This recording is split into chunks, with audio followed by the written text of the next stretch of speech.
இரட்சகராகிய இயேசு கிறிஸ்துவின் இனிதான நாமத்தினாலே உங்கள் யாவரையும் வாழ்த்துகிறேன், ஆஸ்வதிக்கிறேன்.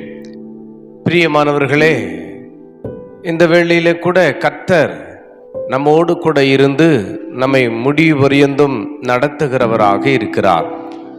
சில தருணங்களிலே அருமையானவர்களே, நாம் நம்பினவர்கள், நம்மை அரவணைத்து கொண்டவர்கள், நம்மை ஆதரித்து கொண்டவர்கள் நம்மை கைவிடுகிற நிலையிலே, நம்மை எதிர்க்கிற நிலையிலே, நம்மை உதாசீனப்படுத்துகிற நிலையிலே, நம்மை தள்ளிவிடுகிற நிலையிலே கர்த்தர் நம்மை சேர்த்து கொள்ளுகிறவராய், நம்மை அரவணைக்கிறவராய், நம்மை அன்பு செலுத்துகிறவராய் இருக்கிறார்.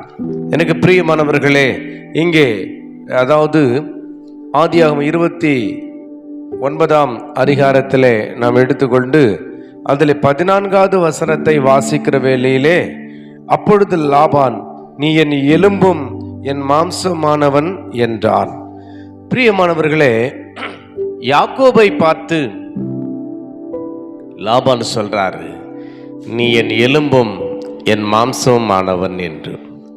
யாக்கோபு எந்த நிலையிலே அங்கே வருகிறார் என்றால், தன்னுடைய சகோதரனாலே பகைக்கப்பட்ட நிலைமையிலே தன்னுடைய தகப்பனையும் தன் தாயையும் தன் இனத்தையும் ஜனத்தையும் தேசத்தையும் விட்டு, அருமையானவர்களே, கோலும் கையுமாக அருமையானவர்களே தனித்த நிலையிலே, சோர்வுற்ற நிலையிலே அவர் கடந்து வருகிற சமயத்திலே அங்கே ஆதரிக்க ஒருவரும் இல்லை. அப்படிப்பட்ட நிலையிலே பிரியமானவர்களே, லாபான் அவரை சந்தித்து, லாபான் அவரை பார்த்து அணைத்து கொண்டு அவர் சொல்லுகிற ஒரு வார்த்தை, நீ என் எலும்பும், நீ என் எலும்பும் என் மாம்சமானவன் என்று.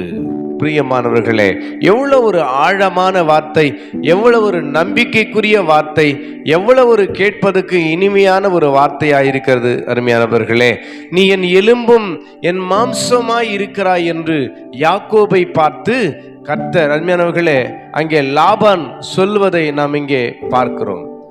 அருமையானவர்களே, சில காலங்கள் கடந்த பிறகு, சில வருடங்கள் கடந்த பிறகு இந்த உறவு என்னவாய் முடிகிறது, இவர்களுடைய அன்பு, இவர்களுடைய அரவணைப்பு எவ்விதமாய் மாறுகிறது என்று சொல்லும் பொழுது நின்று நாம் அறிந்து கொள்ளும் போது ஆச்சரியமாயிருக்கும்.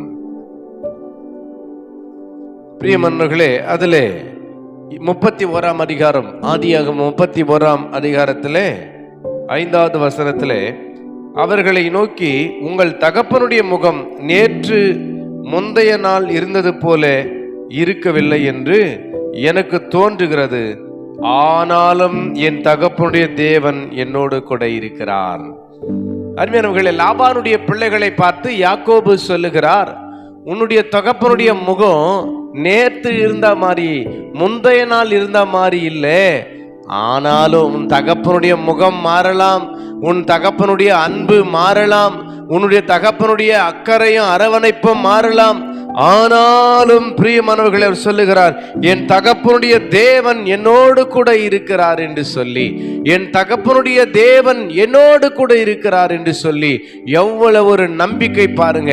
அருமையானவர்களே, எல்லாவற்றையும் விட்டு லாபானுடைய வீட்டுக்கு வந்த பொழுது லாபான் அவரை, நீ என் எலும்பும் என் மாம்சமாய் இருக்கிறாய் என்று சொல்லி அருமையானவர்களே யாக்கோபை சேர்த்து கொண்டார், யாக்கோபை அரவணைத்தார். அநேக ஆண்டுகள் கடந்தது, ஆனால் லாபானுடைய முகம் வேறுபட்டது. அங்கே லாபானுடைய பிள்ளைகளை பார்த்து யாக்கோபு கேட்கிறார், உங்களுடைய தகப்பனுடைய முகம் நேற்று போல முந்தனை நாள் போல இல்லை, அது வேறுபட்டு இருக்கிறதே. ஆனால் ஒன்றை நீங்கள் புரிந்து கொள்ள வேண்டும், என்னுடைய தகப்பனுடைய தேவன் என்னோடு கூட இருக்கிறார் என்று. எவ்வளவு ஆழமான வார்த்தை, எவ்வளவு நம்பிக்கைக்குரிய வார்த்தை. எனக்கு அருமையான சகோதர சகோதரிகளே, இன்றைக்கு எலும்பில் எலும்பாய், மாம்சத்தில் மாம்சமாய் இன்றைக்கு உங்களை சிநேகித்த அநேகுடைய முகம் இன்றைக்கு வேறுபட்டிருக்கலாம், ஆனால் ஜீவனுள்ள தேவனுடைய குமாரனாகிய நம்முடைய இரட்சகராகிய இருக்கிற இயேசு கிறிஸ்துவானவர் ஒரு நாள் நம்மை விட்டு விலக மாட்டார். ஆக ஒரு காரியத்தை நாம் சிந்திக்க வேண்டும். இன்னைக்கு நம்ம எலும்பில் எலும்பாய், நம்மை சிநேகித்த, உயிருக்கு உயிராய் சிநேகித்தவர்கள், நம்பினவர்கள், அடைக்கலம் கொடுத்தவர்கள், அரவணைத்தவர்கள் எல்லாம் மாறி போகலாம். ஆனால் நம்முடைய தேவனாகிய கர்த்தர் என்னைக்கும் மாறாதவராயிருக்கிறார். நம்முடைய தேவனாகிய கர்த்தர் என்றைக்கும் மாறாதவராயிருக்கிறார். ஆகினால் தான் யாக்கோபு சொன்னாரு, உன் தகப்பனுடைய முகம் நேற்று மாதிரி இல்லை, முந்தனை நாள் மாதிரி இல்லை, பரவாயில்லை, என் தேவனாகிய கர்த்தர் என்னோடு கொண்டிருக்கிறார். ஆனாலும் என்றால் எல்லாரும் விட்டாலும், எல்லாரும் எதிர்த்தாலும், எல்லாரும் உதாசீனப்படுத்தினாலும், எல்லாரும் வெறுத்தாலும் என் தேவனாகிய கர்த்தர் என்னோடு கூட இருக்கிறார் என்று அந்த நம்பிக்கையோடு நீங்கள் ஜீவியுங்க. தேவனாகிய கர்த்தர் உங்களோடு கூட இருக்கிறார். உங்களை உயர்த்துவார், உங்களை நடத்துவார், உங்களை ஆஸ்வதிப்பார். கர்த்தர் தாமே உங்களை ஆஸ்வதிப்பாராக. God bless you. God bless you.